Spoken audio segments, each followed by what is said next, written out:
Hello everyone, Bob here, and welcome to 007 Debriefed. In this first episode, we are going to look at the very first James Bond movie, Dr. No, which is directed by Terrence Young, the first of three Bond films that he would direct, and it's based off of the Ian Fleming novel of the same name. It stars Sean Connery, Ursula Andress, Joseph Wiseman, and Jack Lord.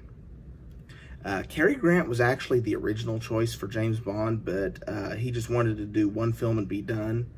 And when the producers wanted to do multiple films, he decided that he didn't want a part of that, so he kindly stepped aside. There were actually several other choices to portray Bond before the producers ultimately did settle on Connery, but the choice proved to be the right one, and he ranks as one of the best Bonds, in my opinion.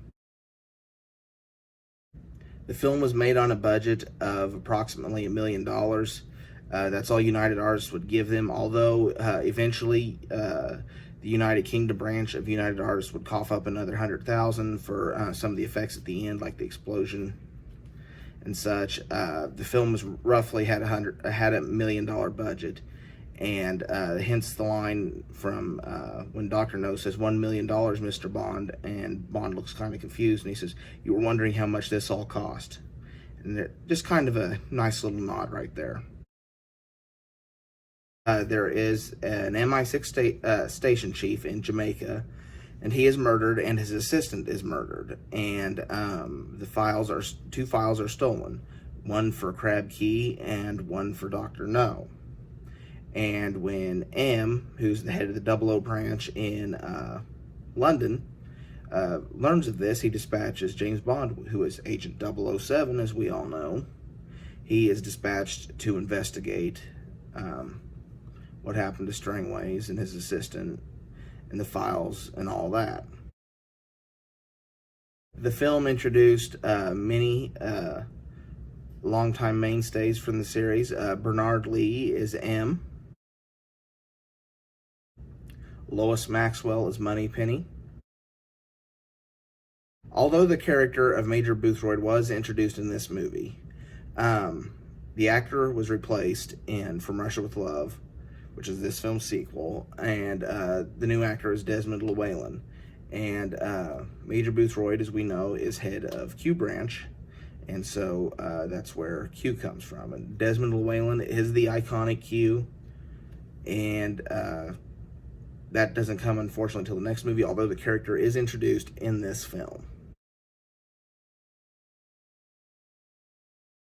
Also introduced in this movie is the iconic James Bond theme. Monty Norman came up with it. It is one of the most recognizable themes in music. Most people know it when they hear it. And the James Bond franchise would be significantly different without it. It is, without getting into too much of voice in the movies territory, this song is as important to the James Bond franchise as the Star Wars theme is to it, Indiana Jones is to it, or the Halloween theme is to that franchise. It is of utmost importance to this because it makes the series. My final rating for this film, I want to give it an 8 out of 10. It's a solid first entry in the franchise. I highly recommend it, especially if you like 60s action spy thrillers. It's a great movie, very well acted all the way around, and it's a great place to start the James Bond franchise. There's no better place than the beginning.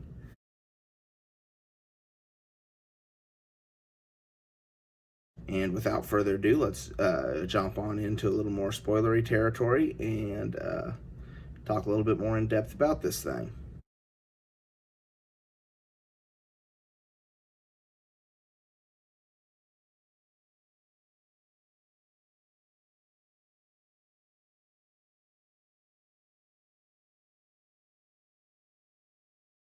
Another recurring character throughout the James Bond franchise is Felix Leiter. And the original Felix Leiter was played by Jack Lord in this film, and he does a solid job. He comes across as, at first you're not sure if he's a good guy or a bad guy. Then when you find out he works for the CIA, he does great. And then when they're at the restaurant and Bond asks him, well, what do you know much about that guy? And he says, not much except his name, Dr. No. The way he delivers that line is outstanding. He did a very good job, and it's too bad he didn't return in any of the other films to continue on the character. John Kitzmiller plays a character named Quarrel. He is a local fisherman who he started out helping Felix Leiter until Bond came around, and then he helped him. He is scared to death of going to Crab Key, although Bond is determined to go there, and he goes to help him anyway. And unfortunately, the character dies. He gets burned by the flamethrower that he thinks is a dragon, but the part is well acted, and he is a classic Bond ally. Ursula Andress plays Honey Rider. Although her lines were dubbed by Nikki van der Zilzile, I'm not sure how you spell that, and they were dubbed to give her more of an exotic sound to her. The character of Honey Rider, she is on Crab Key just collecting seashells, and she runs into Bond and gets tangled up in that whole mess that he's in. The scene where she comes up out of the water is very much an iconic moment in the series. Eunice Grayson plays Sylvia Trench. Sylvia Trench is a lady that is at the casino, and she's playing Baccarat, and she is losing to Bond, and they decide to meet up later. And of course, this is before Bond finds out he's got to go to Jamaica, where he says, I have to go to Jamaica and immediately. And she says, well, when do you leave? And he says, well, almost immediately. But she is a brief encounter Bond has at the beginning of the film.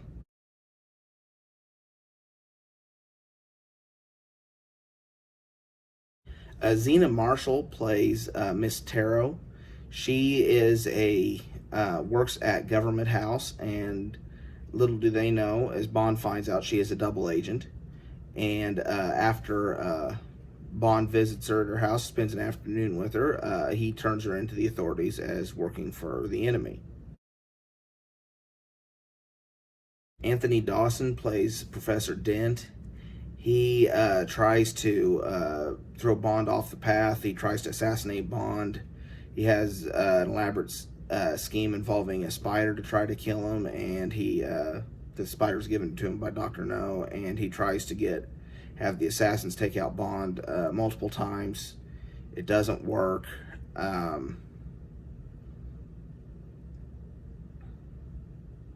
And he eventually Bond eventually sets a trap for him, and he shows up, and he shoots the pillow that Bond has staged to make it look like he's asleep in bed. And after Dent pulls the gun on him, Bond says, that's a Smith & Wesson, and you've had your 6.